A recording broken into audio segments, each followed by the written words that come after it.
Bonjour à tous, c'est Nico pour un nouvel épisode de la chambre de Nico.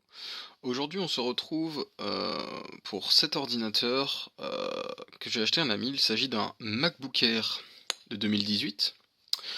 Alors je vais vous expliquer un peu l'histoire. L'ordi a retourné en SAV parce qu'il ne démarrait plus.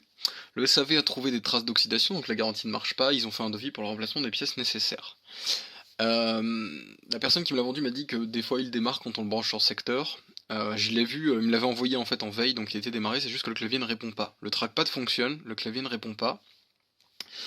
Voilà, il y aurait vraisemblablement de l'eau qui serait tombée dedans. La personne m'a dit qu'il ne voit pas comment de l'eau aurait été renversée, mais d'après les photos de Darty, il semble qu'il y ait quand même du liquide qui a été renversé. Donc voilà, voilà un peu l'histoire de l'ordi. Je l'ai acheté 100 €, voilà, dans l'état, hein, évidemment. État esthétique extérieur, il est en très bon état. Le seul petit impact que cet ordinateur puisse avoir, ça va être ici. Voilà, et c'est un iPhone 5C qui a atterri par là, là. Je sais plus où c'est, mais il y a un impact. Voilà, juste ici, là. Voilà, donc ça c'est l'impact d'un iPhone 5C. Donc le clavier autrement il est en bon état, mais il ne marche pas. Le trackpad aussi, l'écran parfait, pareil, parfait état. La batterie fonctionne très bien. Elle a 95 et quelques ou 93% de santé, quelque chose comme ça, donc c'est excellent. Elle a 300 et quelques cycles de charge. Donc avec l'ordinateur, j'ai eu tous les papiers d'origine, y compris la facture d'achat de 899,99 €, qui date de je ne sais plus quand, il n'y a pas la date, le 12 décembre 2018, donc presque 2019. Voilà, incroyable, 900 €.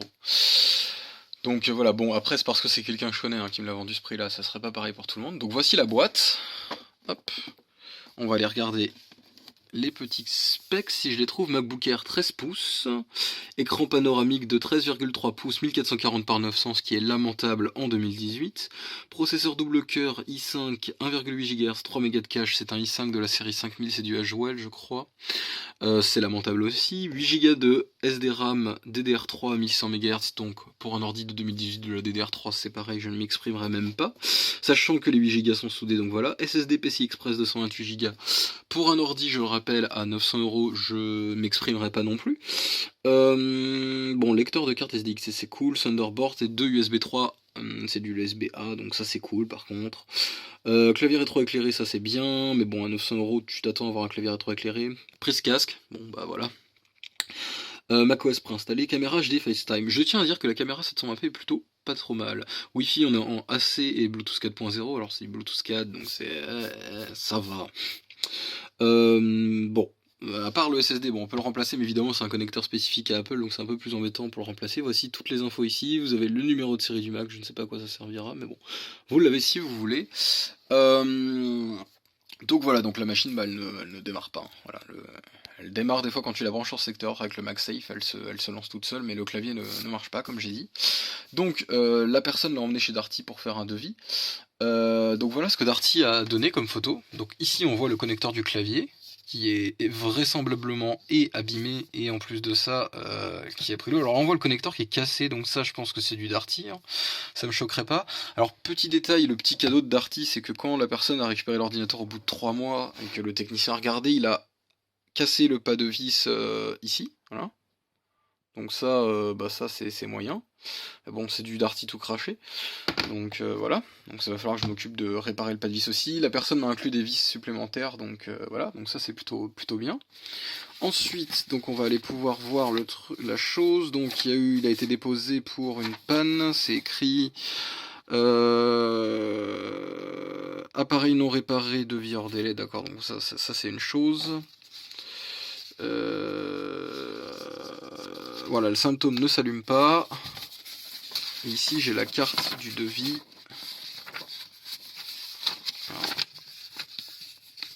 Voilà, donc le devis. Alors, top case, trackpad, flex cable, batterie. Alors pourquoi la batterie, je ne sais pas. Donc voici les prix. Hop. L'enclosure top case, 195,40 € hors taxe.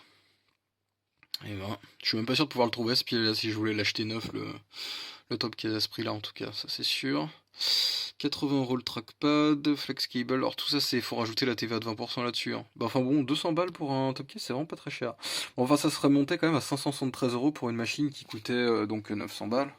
Donc la personne a décidé de pas le faire réparer. Et voilà, donc bon.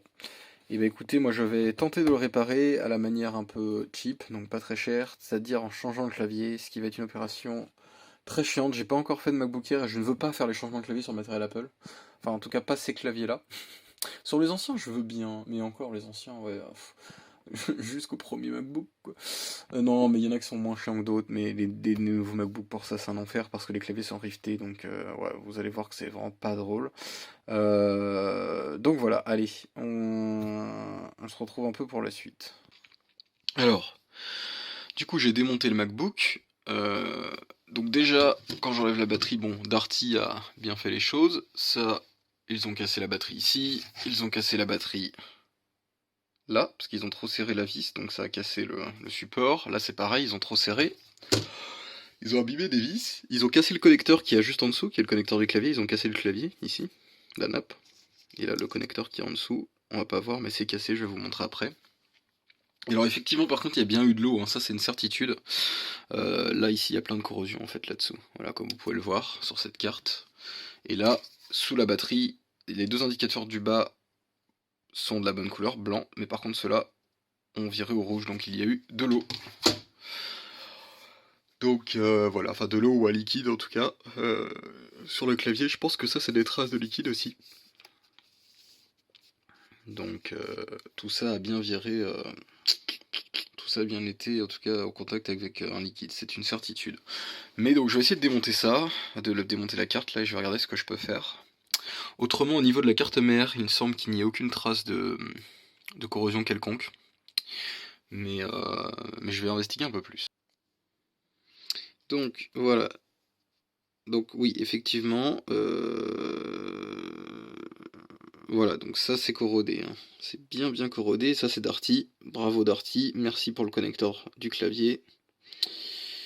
Donc voilà, donc on va essayer de sauver la carte. On va nettoyer déjà pour voir quels sont les dégâts. Puis je reprendrai ensuite ici. Maintenant que j'y vois un peu plus clair, voilà, le bout du connecteur est cassé ici, parce que ça a brûlé. Et donc c'est pour ça qu'il y a cette marque là. Là ça a brûlé. Le connecteur a fondu.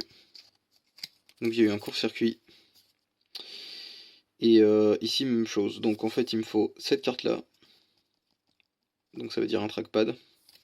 Et un clavier pour réparer cet ordinateur. Donc je vais remonter pour l'instant. Et puis je vais essayer de sourcer ces pièces à pas très cher. Voilà. Bon, je reviens vers vous sur le MacBook Air, étant donné que j'ai reçu le trackpad et le clavier de remplacement.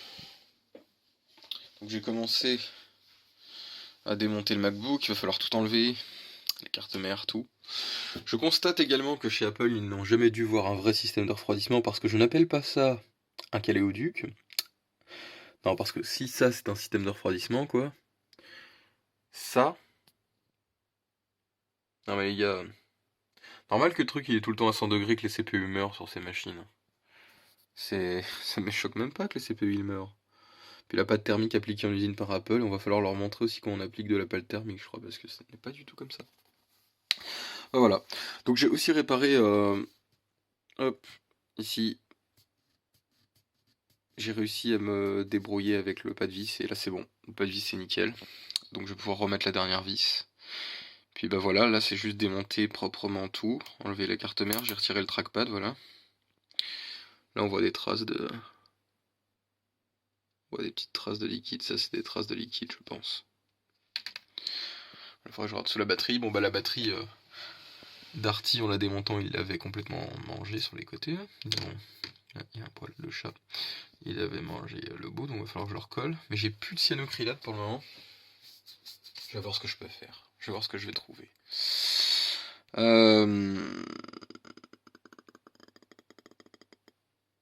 Donc voilà.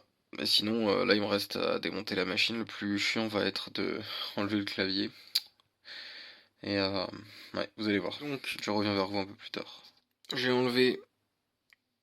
tout démonté, enfin carte mère, tout ça. J'ai enlevé la feuille du backlight, enfin du rétroéclairage du clavier, donc c'est ça. Donc faut pas la déchirer hein, si vous n'en avez pas acheté une autre. En l'occurrence moi, vu que le backlight, il y a eu de l'eau dessus, il est plus tout à fait uniforme, donc j'ai racheté une feuille de backlight complète. Mais j'ai quand même essayé de bien l'enlever. Ça s'enlève vraiment plutôt bien hein, en fait. Hein. Juste les rebords sont collés. Donc vous pouvez l'enlever sans l'abîmer. Le truc où il faut faire attention, c'est vraiment au niveau du connecteur, ici où il y a le connecteur du clavier. Moi je l'ai un tout petit peu déchiré là. Mais sinon il est nickel, donc voilà. Sachant que j'ai pas forcément fait attention, donc ça se démonte plutôt bien.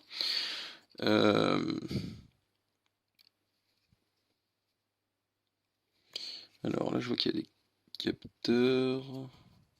Mais bon, ça va rester là. Mais c'est quoi ça? C'est les micros? Ah oui, d'accord, c'est les micros. Alors les micros sont là, de l'ordi. Il y a deux micros du même côté, juste à côté. Alors ils sont sûrement stéréo, mais bon, placer deux micros à 10 centimètres l'un de l'autre du même côté, même pas 10, à 5 centimètres l'un de l'autre du même côté, c'est un peu stupide. Voilà. À moins qu'il y en ait un qui sert à l'annulation de bruit, peut-être. Mais là c'est pareil, c'est encore stupide. Dans tous les cas, le choix de design est tout à fait discutable. Ça, c'est les aimants qui permettent la fermeture de l'écran. Donc la partie où il va falloir enlever le clavier le plus chiant. Donc on va essayer, je vais revenir vers vous après, parce qu'il y a des petits rivets enlevés partout. Il faut pas... Voilà. C'est un peu chiant, voilà. Je vous le dis tout de suite, c'est chiant. Voilà, j'ai enlevé toutes les petites vis, voilà, qu'il y a là. Toutes les petites vis du clavier. Maintenant, il va falloir retirer le clavier. Et ça, vous voyez ce que c'est ça? Ce sont des rivets. Et il faut enlever le clavier en cassant les rivets. Mais il faut bien les casser, parce que si on les casse mal après, c'est très chiant et très long. Donc, je vais regarder plusieurs vidéos sur internet et je vais essayer de juger laquelle est la meilleure technique pour enlever le clavier. Parce que je l'ai pas la technique, hein. Je fais... Bah c'est le premier MacBook Air que je fais... Enfin si, alors j'en ai déjà remplacé, mais je remplace le top case complet. Voilà, sauf que bon, le top case c'est 80 balles et le clavier c'est 5 euros. Donc voilà, le calcul est très vite fait.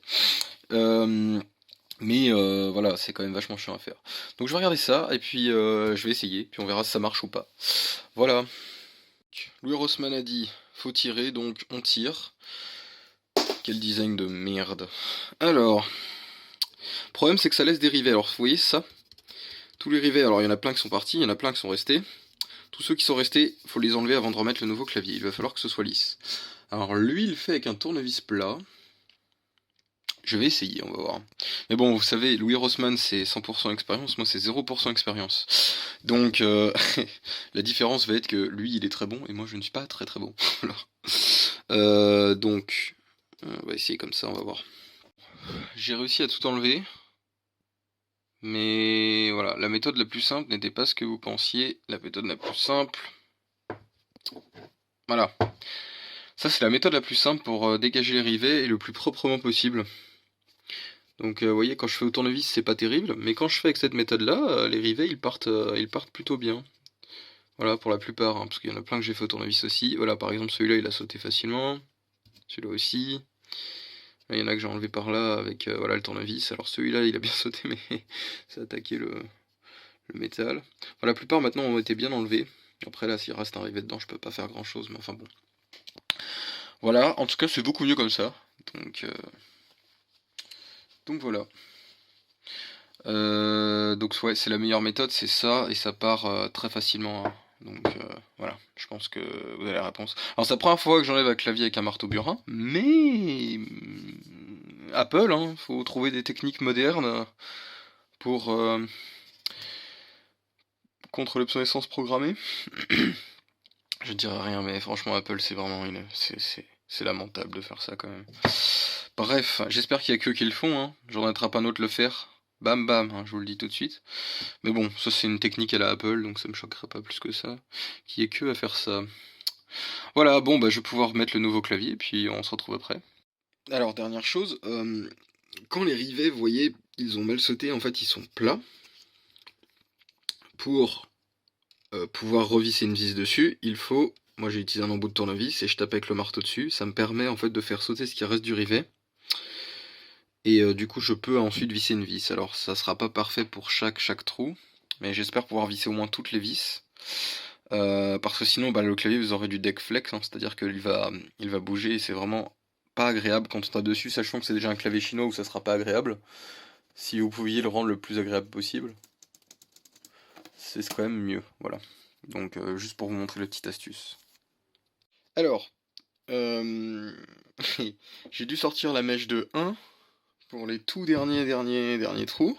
Ça marche pas comme je voulais. Donc voilà, enfin bon bref, c'est lamentable. C'est lamentable que ce soit comme ça et ouais, j'ai pas grand chose à ajouter, enfin... Voilà. Mais du coup, je comprends le prix de remplacement du clavier sur ces machines. Enfin, en fait, on peut le faire mal et le remplacer pour pas cher, hein. Mais si on veut faire ça bien et que le clavier soit comme avant, et ben, il faut s'embêter à faire tout ça. Sinon, il y aura du flex à plusieurs endroits, quoi. Voilà. Bon, je devrais enfin pouvoir mettre mon clavier. Bon, j'ai réussi à mettre les trois quarts, mais il y en a quelques-unes qui ne sont pas rentrées. Là, là, là, là. Il y en a que j'ai dû remplacer par d'autres vis. Mais bon, le clavier, il a aucun flex. Là, il est vraiment pas mal.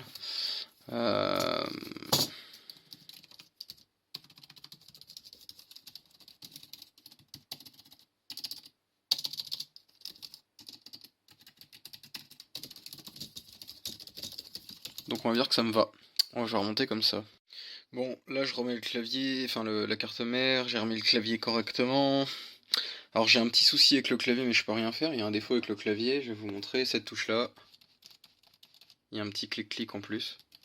Et encore, je me suis amélioré, j'ai coupé le bout de plastique en dessous, ça s'appuie sur un bout de plastoc. Mais bon, c'est pas terrible, mais enfin bon, le clavier étant pas un vrai clavier Apple, faut pas s'attendre à autre chose. J'ai commencé, il était midi et demi, il est 5h moins le quart, donc voilà. Niveau de difficulté, c'est assez élevé.